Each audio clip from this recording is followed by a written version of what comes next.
j'ai décidé de prendre la parole et non de m'exprimer par l'art musical, car moi j'ai malheureusement hérité de ton timbre de voix et non de celui de la famille Brusselmans. Pour tes 50 ans, j'ai décidé de t'écrire ce petit mot en décrivant à nos invités notre petite vie familiale. Bien sûr, tout le monde connaît le Pierre, drôle quand il le veut, déterminé, motivé, sportif et séducteur. Mais il est temps de découvrir le vrai Pierre Colette, celui de la vie quotidienne lorsqu'il est avec ses 3 enfants, dans sa tendre demeure avenue Paul numéro 6.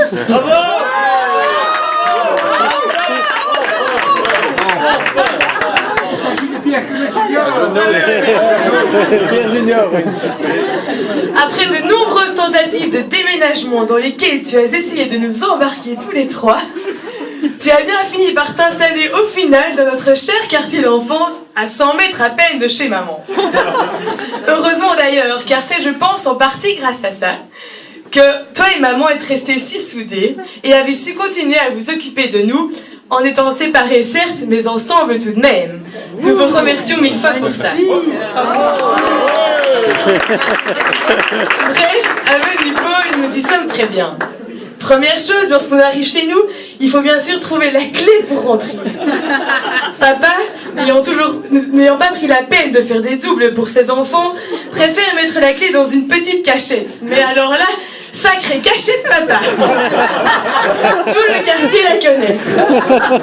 Même notre chère Basile, Madame Gampin, que je ne citerai pas, à qui nous rendons la vie si dure.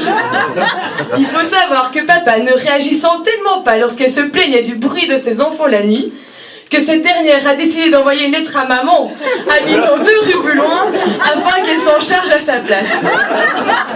Eh bien, papa, elle doit bien regretter aujourd'hui de t'avoir vendu la maison il y a maintenant 7 ans.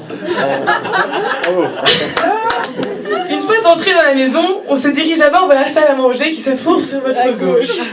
Une table pour la plupart du temps bien rangée, avec toutefois un élément qu'on ne peut manquer, une pile de trends tendance. Et oui, Alexandre, faisant des études de sciences économiques à Louvain, a décidé de s'y abonner. Heureusement que la pile de trends tendance, encore tous dans leur petit plastique sur la table à manger, nous démontre l'intérêt que mon frère a pour ses études.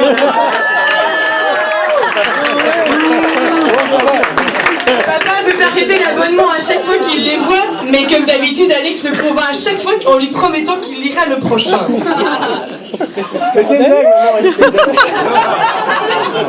Nous voilà donc arrivés dans la cuisine.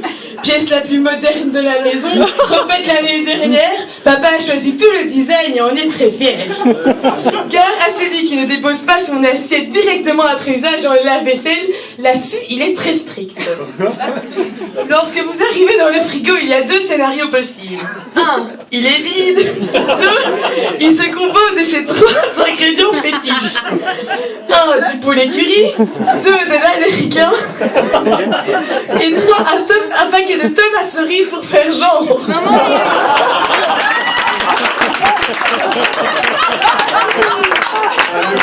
Sans oublier les 2-3 plats du Deleuze tout fait à mettre au four à micro-ondes pendant 5 minutes.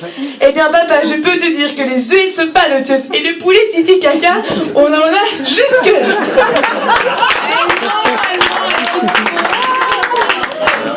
Avant de monter à l'étage, il faut encore passer par le salon. Un salon pour le moins ordinaire, quoique, n'ayant toujours pas installé de lampe au plafond, il faut d'abord faire le tour de la pièce afin d'allumer 3 petites lampes pour obtenir un éclairage convenable. Ne t'inquiète pas papa, c'est très convivial. Une fois le salon éclairé, on peut remarquer un élément étrange qui ne semble pas avoir sa place dans la pièce. La statue de papa. Heureusement que la première fois que mon amie Anouk est entrée dans la pièce et qu'elle a vu cette chose, elle m'a dit « Mais Marou, pourquoi ton papa a-t-il mis la chaudière dans le salon ?»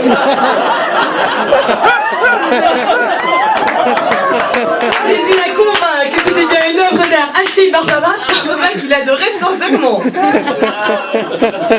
Il est maintenant temps de monter à l'étage. Si vous voulez vous accrocher à la rampe d'escalier, détrompez-vous. Mon cher père emploie ceci comme sèche-linge et adore étaler nos habits mouillés tout le long de la rampe afin de les faire sécher.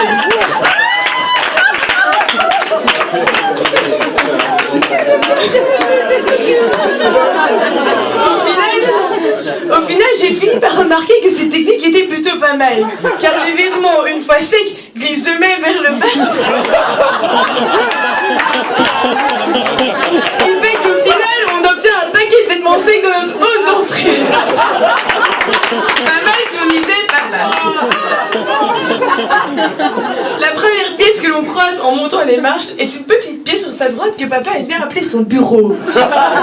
C'est drôle parce que dans cette pièce se trouve un vieux ordinateur qui ne marche plus. La table est recouverte de vieux magicolores de lorsqu'on avait 10 ans. Et contre le mur, il y a un vieux matelas qu'on emploie pour faire dormir nos copains quand ils viennent.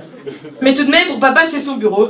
Et après chaque journée de travail, il dépose sa mallette sur la chaise devant cet ordinateur hors d'usage avant d'aller mettre son jogging dans sa chambre. Lundi matin, le jour de ses 50 ans, il m'a même demandé de lui descendre sa mallette qui se trouve dans son bureau. J'ai alors dû réfléchir à 2 fois avant de trouver de quelle pièce il s'agissait. En continuant notre ascension dans notre charmante maison, nous passons ensuite devant la chambre d'Alex et de Lulu. Lulu, ayant repris la chambre d'Alex cette année parce que monsieur est allé habiter dans un appart avec ses amis à Georges-Henri, elle a maintenant la grande chambre. Heureusement qu'au final, Alex passe plus de temps que Lulu à la maison, mais maintenant dans la petite chambre. Quand je lui demande alors, mais pourquoi Alex es-tu à la maison et pas dans ton appart, il me répond que c'est trop loin. Il va mettre sa pizza dans le four, s'installe confortablement dans le canapé, en short de hockey bien sûr. Une chose que papa adore faire également est venir compter un lendemain de soirée combien de gens ont dormi à la maison.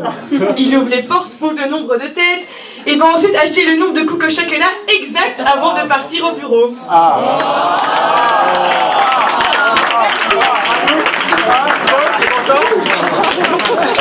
Je lui envoie aussi toujours un SMS du genre « Merci pour les coups, papoune. PS, tu peux recharger mon crédit, s'il te plaît. » Pour finir, nous arrivons au dernier étage, celui de papa et moi. Heureusement que lui n'a pas repris ma chambre car elle serait vachement proche de papa. Et c'est de là, je peux vous le dire, c'est je t'aime, moi non plus. Pour monter dans ma chambre, il faut passer 3 petites marches. Et je sais pas pourquoi papa t'adore t'asseoir là en rentrant du bureau et me demander comment s'est passée ma journée. L'autre jour, assis là, tu m'as demandé si tu étais un bon exemple pour nous. Ce soir... Eh bien, ce soir, je te dis oui.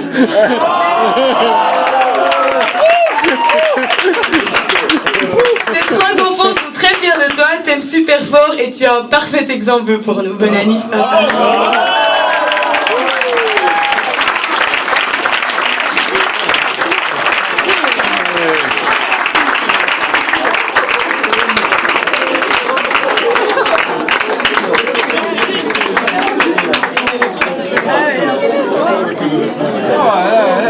Et le grenier.